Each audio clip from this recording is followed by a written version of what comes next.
HOA tried to evict my grandpa while I was away, but they didn't know the cops they called were my guys.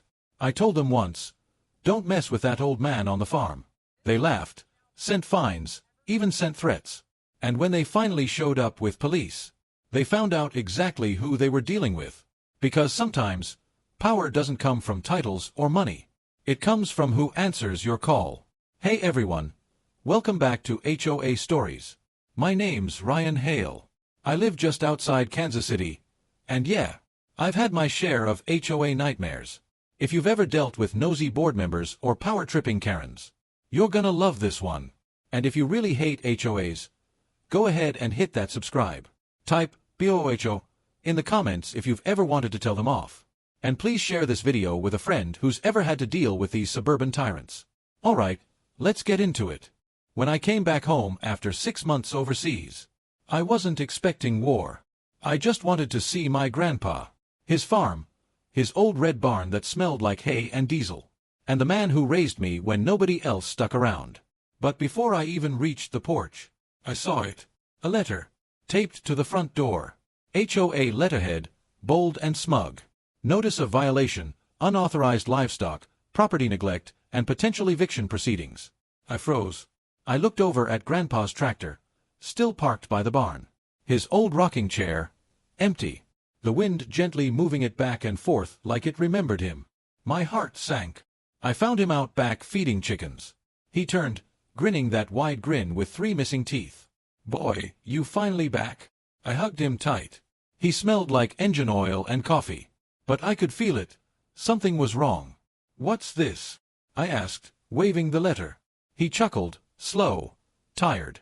Those HOA folks think they own the dirt we stand on.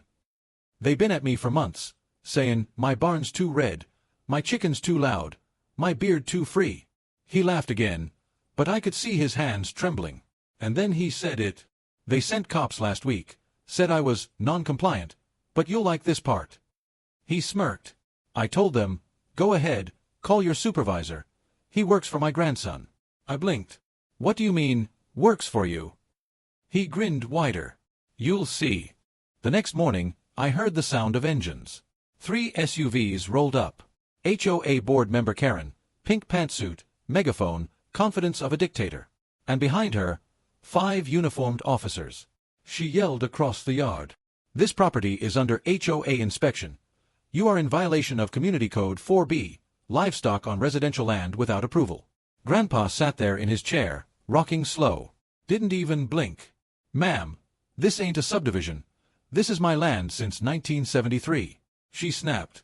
This property falls under Evergreen Meadows HOA authority per boundary extension filed last year. He smirked again. Well, that explains why the grass started dying. I almost laughed. Karen didn't. She turned to the officers. Proceed to issue citation and prepare for removal order. That's when I stepped out from the porch. And every cop froze. One of them, Sergeant Ellis, blinked hard. Ryan. Yeah, I said, walking down slowly. He nodded, stiff. Sir, what's going on here? Karen turned, annoyed. Don't call him sir. He's a civilian. Ellis looked at her. Ma'am, this property's outside HOA jurisdiction, and this man is a federal contractor under my supervision. Her face dropped. Grandpa leaned back. Told ya, he works for me. Karen stammered. This is a misunderstanding. But Ellis cut her off. No, ma'am. What's a misunderstanding is your presence here. He turned to the others. Everyone back to the vehicles. Now. When the dust settled, Grandpa handed me his coffee mug. Son, you might want to sit, 'cause this ain't over yet. He explained how they'd been harassing him, sending letters, fines, even threats to tear down his barn. They tried to rezone his property into HOA territory after a new housing project extended next to his land. They wanted to make his place look modern. No animals, no old barns, no country charm. Just another copy-paste neighborhood. He refused to sign the rezoning papers. So they declared him non-compliant. I felt my blood boil. He was 79, a veteran, a man who'd worked his land every single day. And they wanted to erase him because his chickens didn't fit their aesthetic. That night, I sat on the porch with him. watching lightning bugs blink through the dark. He sipped his whiskey and said, "They think they can scare me with paper and badges, but they forgot what real authority looks like." I looked at him. "Grandpa, you're not planning something stupid, right?" He smiled. "Oh no, just something fair." And I couldn't help but wonder, when people with power lose their sense of respect, what's the right way to teach them a lesson? What would you do if someone tried to take your home in the name of community rules? Grandpa was right. It wasn't over. The next morning started quiet. Birds, coffee, and the low hum of his old tractor somewhere behind the barn. But then, a black SUV rolled up again. Same HOA logo on the door. Different people this time. A younger guy stepped out. Slick hair, shiny shoes, clipboard confidence. Behind him, Karen. Same pink suit. Same megaphone. Same look that could curdle milk. Grandpa sighed.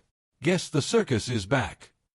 I leaned against the porch rail, watching as she strutted toward us like she owned the air around her. "Mr. Hale," she began, "after yesterday's unfortunate misunderstanding with law enforcement, we have escalated your case to the board. You are now officially facing a community compliance hearing." Grandpa squinted. "Community compliance? Huh? Sounds fancy for a shakedown." She ignored him. "You have 72 hours to remove all unapproved structures, livestock, and agricultural elements from this property." He chuckled. "You mean my barn, my tractor, and my chickens?" Karen nodded. "Yes. Failure to comply will result in property seizure under Section 12B. I stepped forward. "You don't have that kind of authority, ma'am. This isn't your land. County records." She cut me off, smiling sharp. "We recently filed annexation paperwork. By next week, this property will officially be part of Evergreen Meadows." Grandpa tilted his hat. "So you just drew a line around me, huh? Decided I live in your little world now?" Karen's assistant cleared his throat. "That's how progress works, sir." Grandpa spat on the dirt. "Progress smells a lot like manure today." They left after dropping another envelope on the porch. Inside, photographs of his property. Close-ups of the barn, the fence, even the chicken coop. Each photo labeled with violations. Noise, odor, aesthetic non-compliance. I looked through them one by one. My hands were shaking. Not from fear, from fury. "You know what this is, right?" I said. He nodded. "Harassment. I called my lawyer friend Mark. He used to work with me on federal contracts before he retired. Told him everything." He laughed. "Ryan, HOAs can't annex private farmland without county approval. They're bluffing. But they're hoping your grandpa folds before it goes that far." That's when it hit me. This wasn't about rules. It was about control. They were testing him, trying to break him slowly. One letter, one threat at a time. But they didn't realize. They picked the wrong family to test. 2 days later, I heard engines again.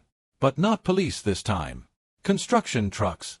Karen stood by the roadside, hands on hips, watching as workers installed a brand new Evergreen Meadows neighborhood sign, right next to our mailbox. It looked ridiculous.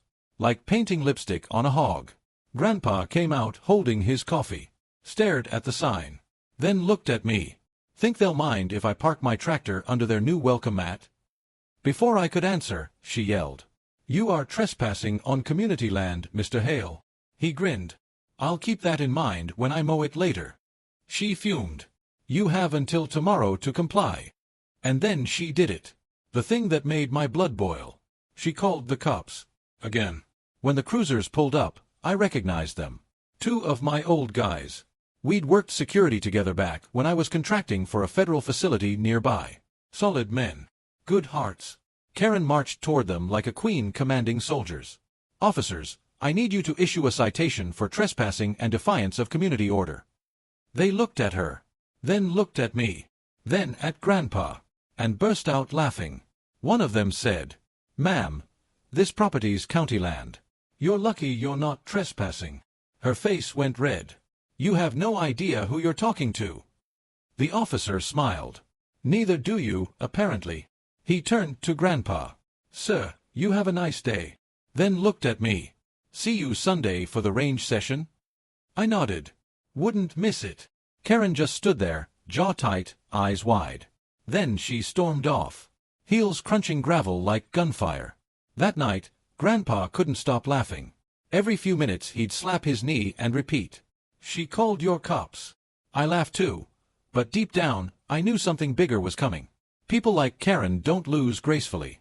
They regroup. They come back sharper.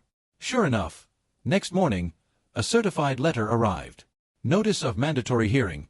Failure to cooperate with Community Development Authority. Community Development Authority. She'd rebranded the HOA. Same petty control, new shiny name. I looked at the letter, then at Grandpa. "We're going." He squinted. "Why?" "Because bullies hate an audience." The hearing was held in the HOA clubhouse. One of those fake colonial-style buildings with white columns and fake marble floors. Everything smelled like cheap coffee and self-importance. Karen sat at the head of a long table.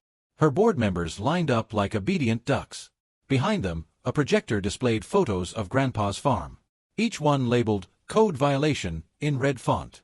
When we walked in, every head turned. Grandpa tipped his hat. "Mornin', folks. Hope y'all slept as good as my chickens did." Karen didn't smile. "Mr. Hale, you are in violation of Evergreen Meadows standards of appearance, noise, and property maintenance."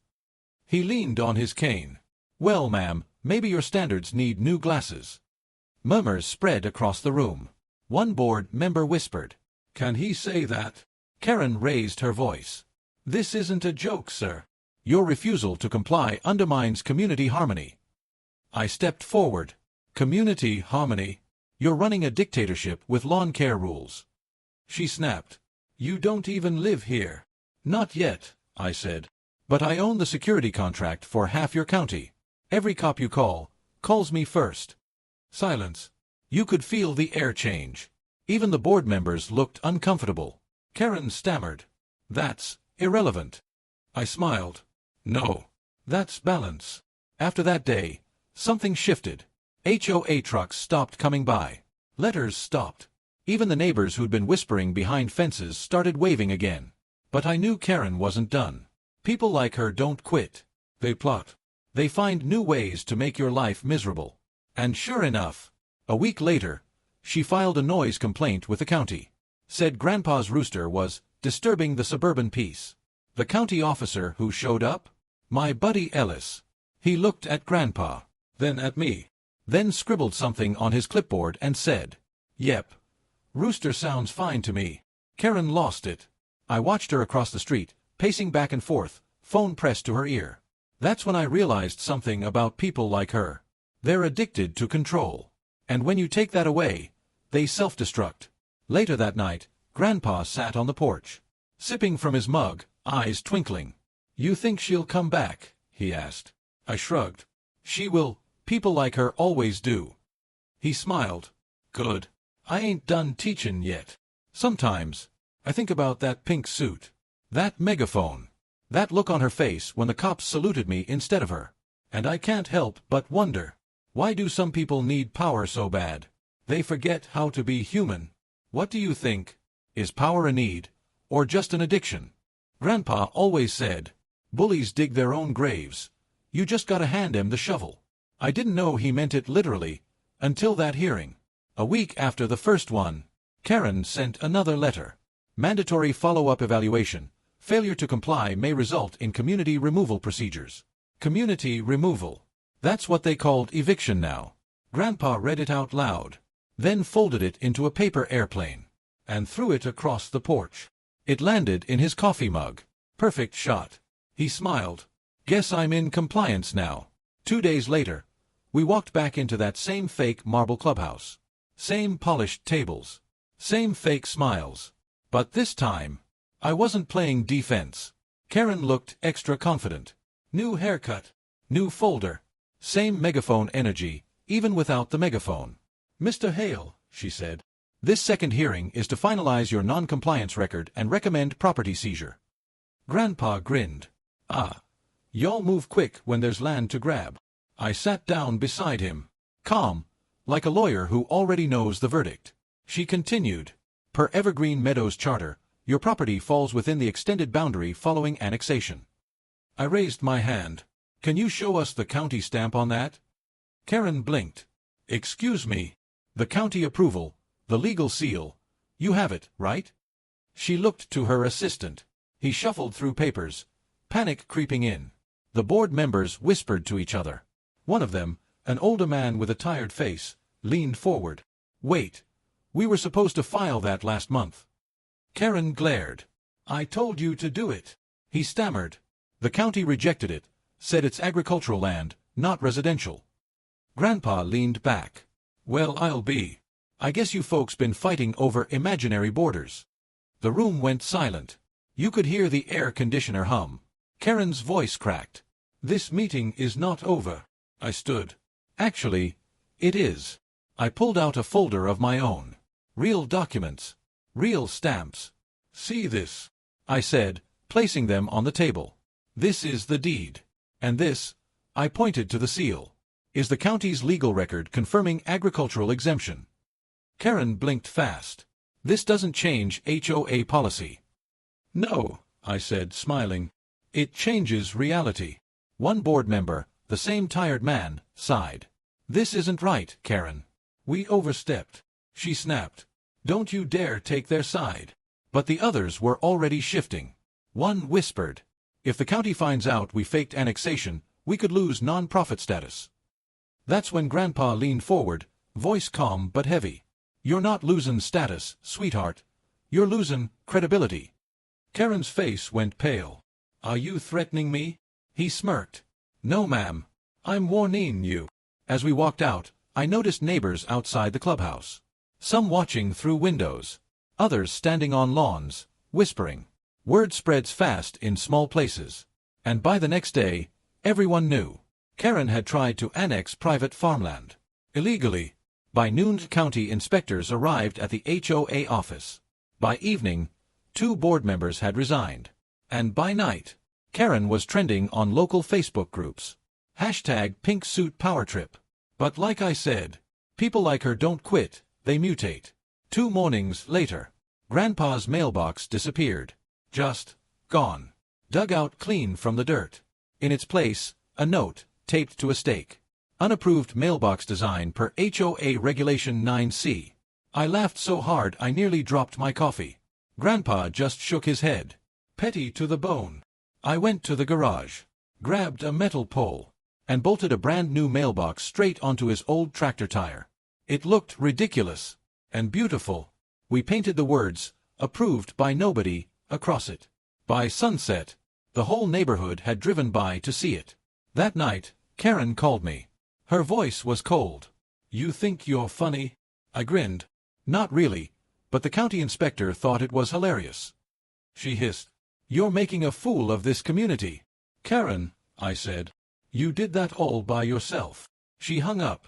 But I wasn't done. See, I'd found something in that fake annexation file. A detail so small, she probably forgot to cover it. Turns out, she'd been collecting illegal HOA fees from properties outside her official boundary for years, including a few elderly folks who didn't even know they weren't required to pay. I forwarded the documents to the county, and 1 week later, they froze the HOA's operating funds pending investigation. Karen's dream empire crumbled overnight. Grandpa celebrated with sweet tea and chicken wings. He sat on the porch, feet up, hat low, like a man watching justice crawl home. You sure you didn't overdo it, boy? He asked. I shrugged. She tried to take your house. He nodded slowly, then grinned.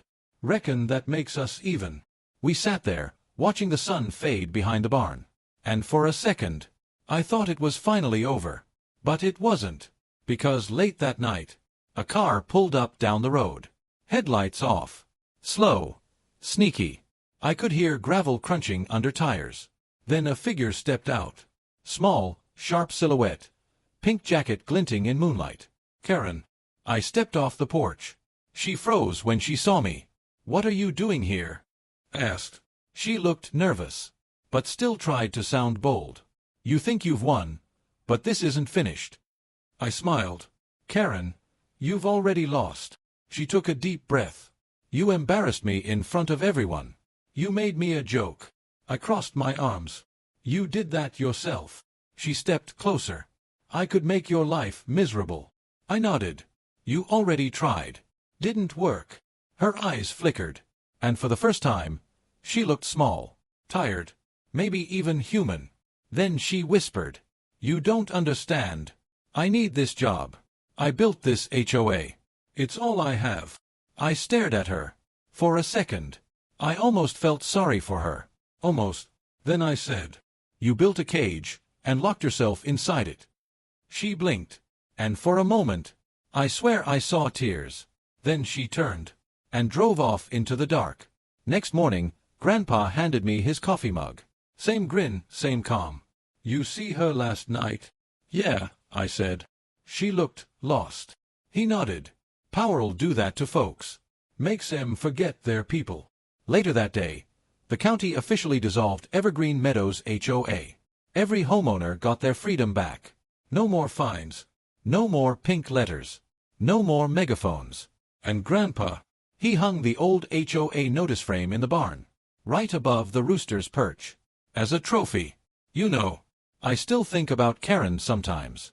I wonder if she found another neighborhood to rule, or if she finally learned that control doesn't equal respect. Because respect, you earn it. You don't write it into bylaws. What do you think? When someone like Karen finally loses all that fake power, do they ever actually change, or just wait to start again somewhere else? You ever notice how quiet a neighborhood gets after the storm passes? Not peaceful quiet. The kind that feels like something's still hiding in the air. That's how it was, the week after the HOA fell apart. No meetings. No pink letters. No Karen. Grandpa was back to his usual self. Coffee at dawn. Feed the hens. Complain about the government. The simple life. Me. I was just happy to breathe without hearing the words, Regulation 9C. But peace in this town never lasts. It started with the mail. Or rather, the lack of it. Our new mailbox, the one on the tractor tire, stood proudly by the road. But for 3 days straight, no letters came. No bills. No ads. Nothing. Then on the 4th morning, a single white envelope appeared. No stamp. No sender. Just my name, written in thick black ink. I opened it. Inside was a photo. A photo of our house. Taken at night. From the road. Grandpa squinted at it. Creepy art project. I didn't answer, because something about it felt too deliberate. Too close. That's when I noticed the faint reflection in the window of the photo. A shape. Standing by our porch swing. Karen. That night, I couldn't sleep. Every noise felt louder than it should. Crickets. Wind. That old porch board creaking when it shouldn't. Around midnight, I looked out my window, and saw headlights far down the road. A slow-moving car. Lights off. Just the faint hum of tires over gravel. I knew that sound by now. Karen's gray sedan. She parked by the edge of the property. Didn't get out. Just sat there. Engine idling. I watched for 15 minutes. Heart pounding so hard it hurt. Then the headlights flicked off completely, and the darkness swallowed her. Next morning, the car was gone. But something else wasn't. In our front yard, a line of orange cones. All the way to the mailbox. Each cone had a tag. Unapproved landscaping element, HOA Standard 12B. I almost laughed. Almost. Grandpa just said, "She's slippin'. Power's gone but habit's still there." We decided to ignore it. After all, what's a few cones compared to the nonsense she'd already pulled? But ignoring her didn't stop her. 2 nights later, I woke up to motion lights flashing outside. I grabbed the flashlight, stepped onto the porch, and froze. All across the front lawn were signs. Hand-painted, crooked, and angry. HOA justice will return. Property of Evergreen Meadows. And the last one. You don't belong here. Grandpa walked out behind me in his robe, sipping tea. "Well," he said, "she's officially lost her marbles."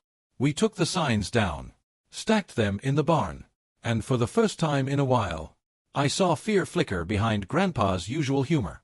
He didn't say it, but I knew what he was thinking. If she was willing to trespass at night, what else was she willing to do? The sheriff came by later that day. A big man with calm eyes and a voice like sandpaper. He'd known Grandpa for years. He looked at the photo and the signs, then sighed. "She's lucky this isn't Texas. Folks handle this themselves."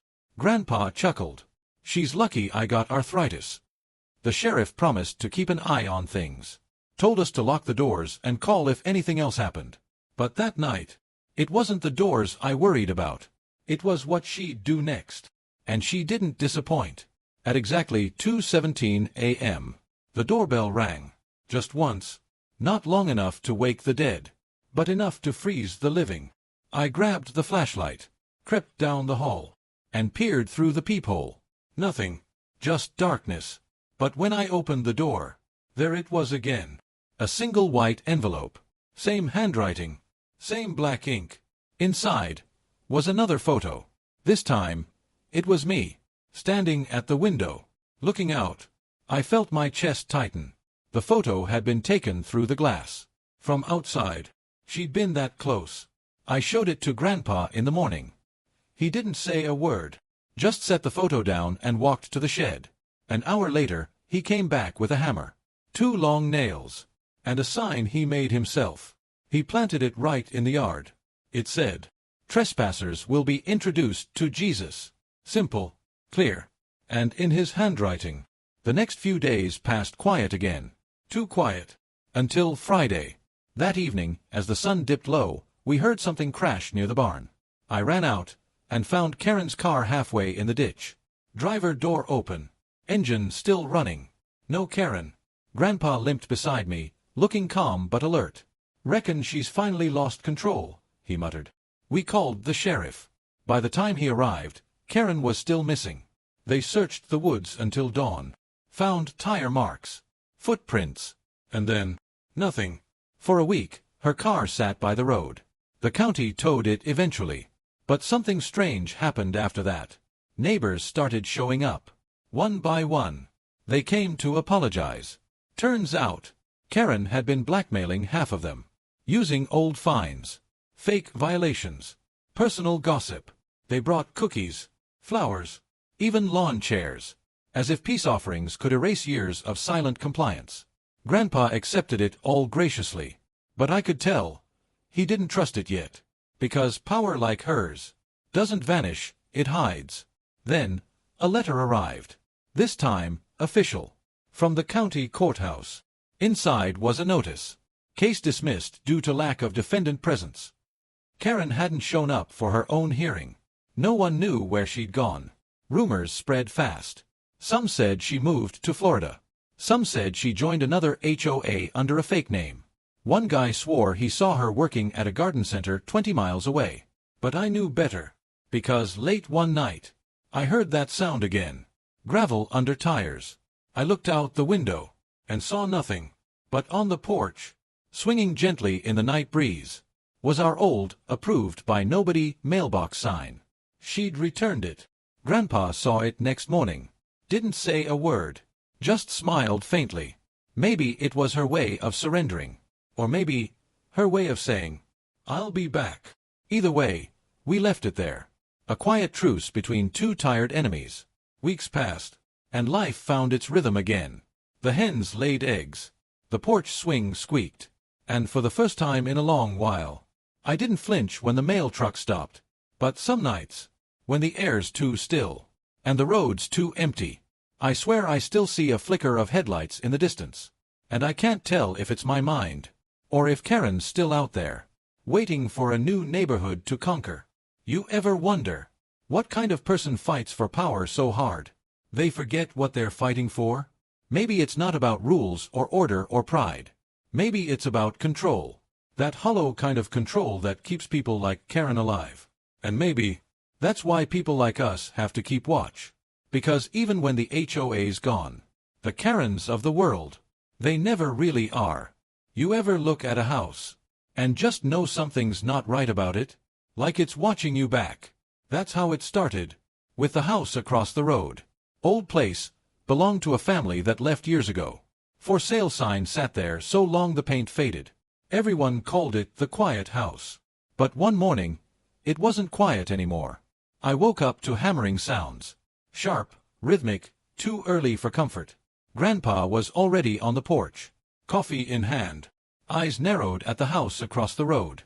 A white pickup truck sat in the driveway, back loaded with tools and fresh lumber. New neighbors. asked. He didn't answer. Just stared. The man working there had his back turned. But something about his posture felt wrong. Too stiff. Too precise. Like someone pretending to look busy. Then the door opened, and a woman stepped out. Pink blazer. Sunglasses. Clipboard in hand. My stomach dropped. Karen. She looked different though. Hair darker. Tanner than before. But the walk, oh, that confident march, I'd recognize it anywhere. She was talking to the man. Pointing at the roof. At the lawn. Then right at our house.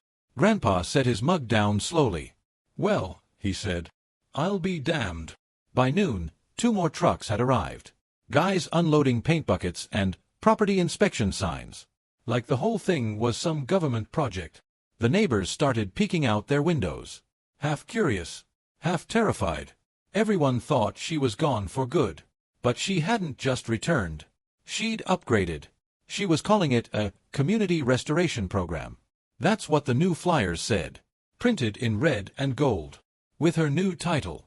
Neighborhood Director, Evergreen Renewal Initiative. She'd created a new HOA. And made herself queen all over again. Grandpa laughed so hard he nearly spilled his coffee. Woman's got more lives than a cat in Congress, he said. But the laughter faded quick.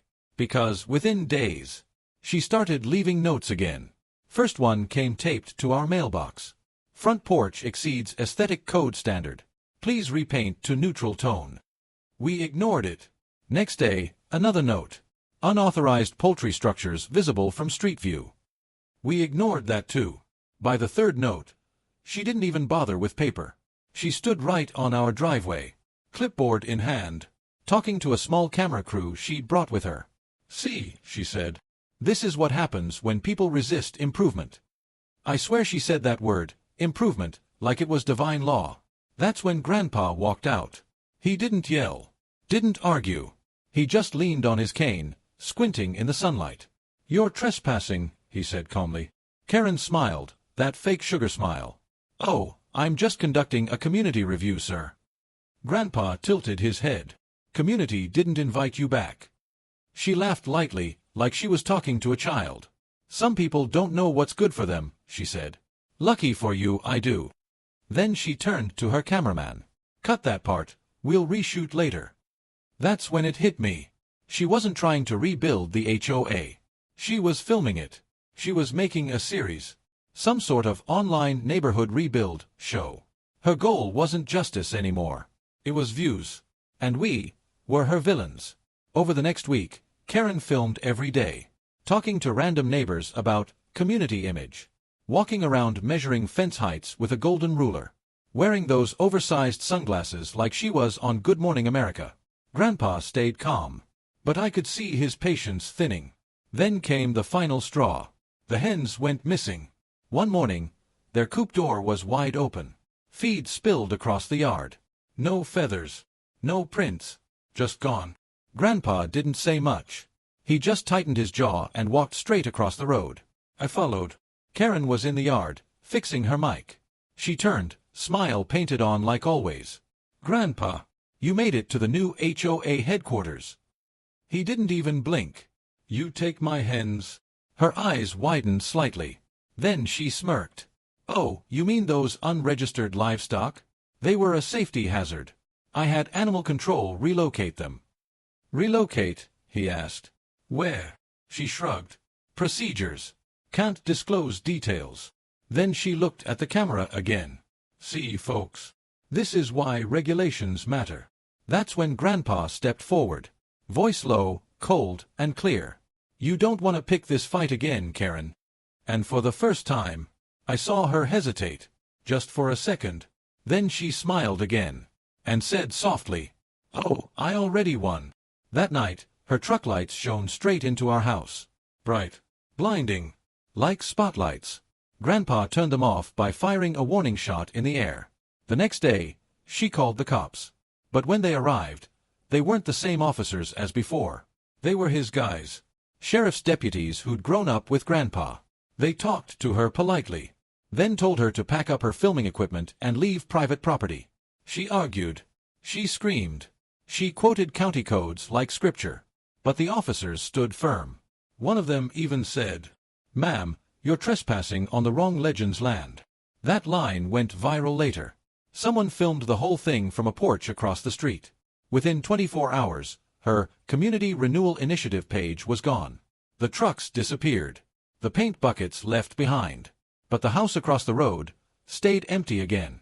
And yet, sometimes at night, I swear I see a faint light flicker in that top window. Maybe it's just a bulb left on. Or maybe she still sneaks back. Because the next morning, our hens were back in the coop. All of them, except one. There was a note taped to the side of the coop. Consider this a warning. Next time, it won't be your chickens. No signature. Just a gold HOA logo. Grandpa burned it right there. Didn't say a word. But I could see something shift in him that night. Something cold. Resigned. Like a man preparing for a fight he thought he'd already won once. The next day he started digging. Behind the barn. Quietly. No explanation. I asked what he was doing. He said, "Setting up insurance." Didn't make sense at the time. But later, I understood. Because Karen wasn't the only one with cameras now. Grandpa had wired the entire property. Every corner. Every fence post. Every light pole. "Let her play her games," he said. "This time, we record the ending." And maybe that's what scared her off. Because after that week, Karen disappeared again. No trucks. No shows. No flyers. Just silence. But you know what's strange? Every Sunday evening, a black sedan still drives by. Slow. Steady. Never stopping.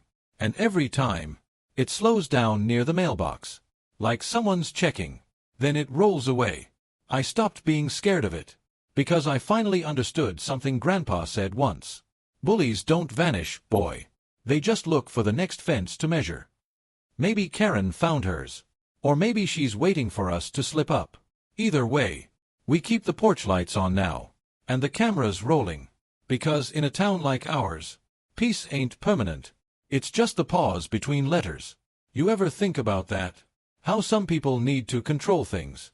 Just to feel alive? Maybe the scariest part of the HOA wasn't the rules. It was the people who wrote them. You ever wonder why old men stay calm in chaos? Like they already know how the fire ends. Grandpa was like that. After Karen disappeared again, he didn't celebrate. Didn't relax. Just kept working. Every morning. Every night. He checked the cameras. Tested the locks. Walked the property like a soldier on patrol. I used to think it was paranoia. But later, I realized it was preparation. He called it insurance. But it wasn't the kind that comes in envelopes. It started small.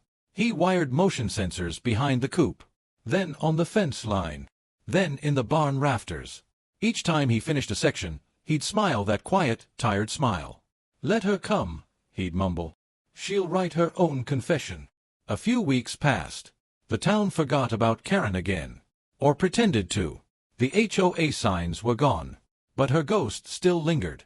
In the way people whispered at the grocery store. In the way neighbors kept their lawns too perfect. Like they were afraid she might still be watching. Even the mailman slowed down when he passed our road. One morning, Grandpa was in the shed, soldering something to a box of wires and a tiny red light. "What's that?" I asked. "Heartbeat," he said. I laughed. "Heartbeat?" He nodded. "Every camera sends one. If one stops beating, I'll know someone's out there." It was genius. And a little terrifying. That's when I noticed a small screen on his workbench. A live feed of every angle of the property. Porch, yard, road, coop. And right there, tucked in the corner, the house across the road. Still empty. Or so we thought. That night around 2 a.m., I woke up to a faint beeping. One of the screens had gone black. The top left, camera 3, facing the road. "Heartbeat's gone," Grandpa muttered. He grabbed the flashlight. And that old shotgun he swore was just for show. We stepped outside. The night was thick with mist. And that strange, humming quiet only farms get at 2 in the morning. The gravel crunched under our boots. Halfway down the driveway, I saw it. The mailbox was open. Just hanging there. Empty. Grandpa's eyes narrowed. Then, headlights flickered on in the distance. Karen's gray sedan. She didn't move. Didn't get out. Just sat there. Grandpa raised the flashlight. The beam hit her windshield. And for a moment, we locked eyes. Or maybe she wanted us to think that. Because the next second, she hit the gas. The car screeched forward. But instead of coming toward us, it veered left. Straight into the ditch by the house across the road. Grandpa didn't move an inch. He just said, "Let her dig her own hole." We went back inside. Locked the door. Next morning, the car was gone. But on the porch was a flash drive taped to the door. No note. No threats. Just a tiny piece of plastic with a yellow sticker. "Play me." We didn't touch it right away. Grandpa stared at it for hours before finally plugging it in. The screen lit up. A video opened automatically.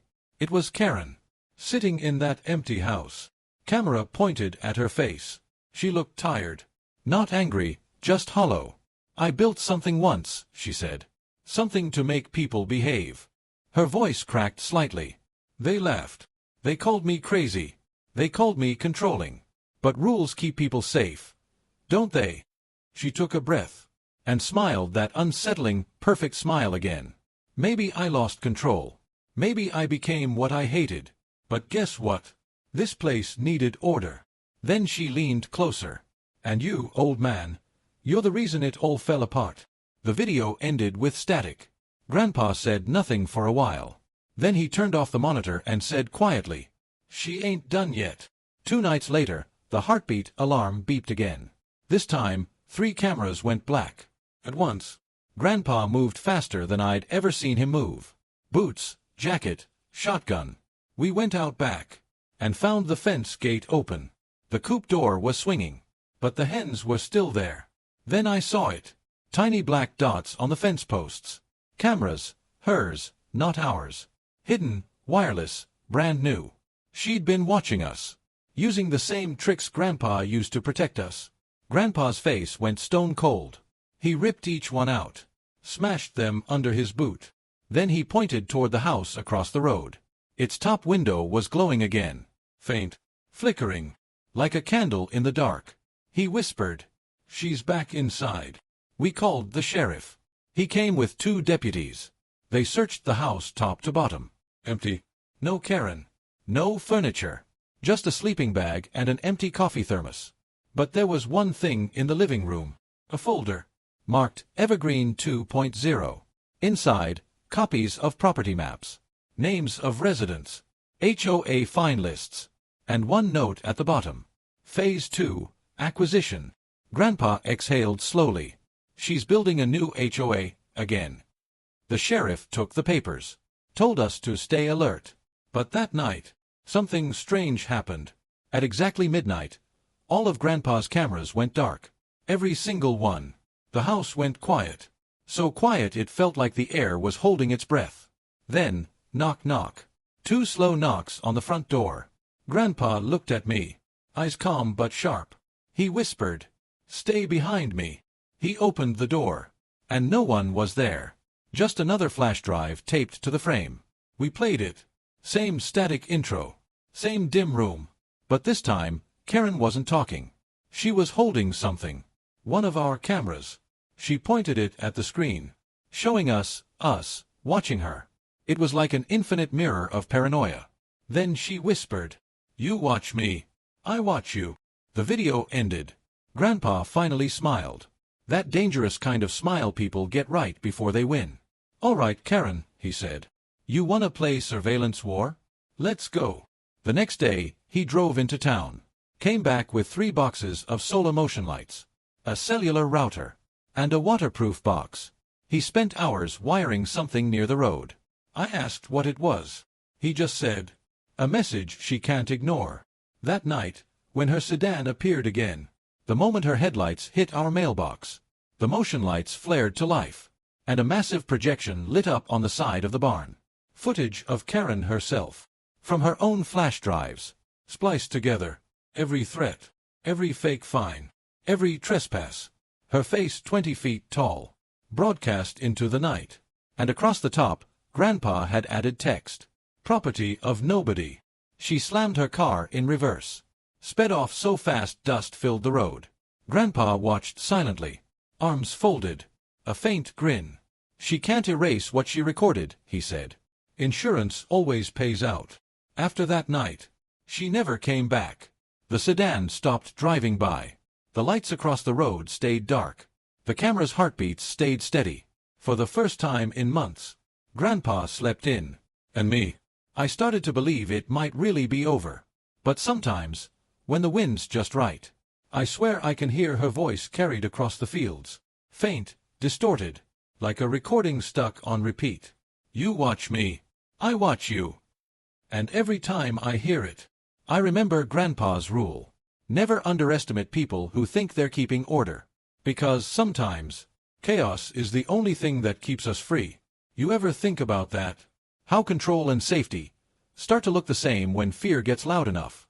Maybe that's why people like Karen keep showing up. Not because they love rules, but because they're terrified of silence. They say quiet is peace. But in Evergreen, quiet always meant something's about to happen. After that night, the barn projection, the car speeding off, the dust cloud disappearing down the road, things felt almost normal. The birds came back.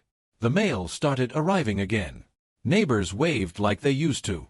Grandpa even laughed once. Real laughter. The kind that shakes the dust off your ribs. But something still lingered.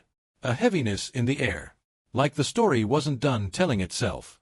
One morning, I came out to find Grandpa sitting on the porch. Coffee steaming beside him. A letter in his lap. His hands were trembling. No return address. No name. Just one line on the envelope. Final notice. I felt my stomach drop. He tore it open slowly, like he already knew what was inside. It wasn't a fine. It wasn't a threat. It was a single sheet of paper, typed in bold, clean font. Evergreen Homeowners Association will be re-established under new management effective immediately. All properties within the original jurisdiction are hereby reinstated for review. At the bottom, no signature, just 3 letters, EHA, and in faint print, almost invisible, a small watermark. Phase 2 complete. Grandpa stared at it for a long time, then whispered, "She's not gone." I tried to tell him it could be a prank, that maybe someone found the old HOA paperwork online, but he just looked out toward the road. "That woman built systems," he said. "Not rules.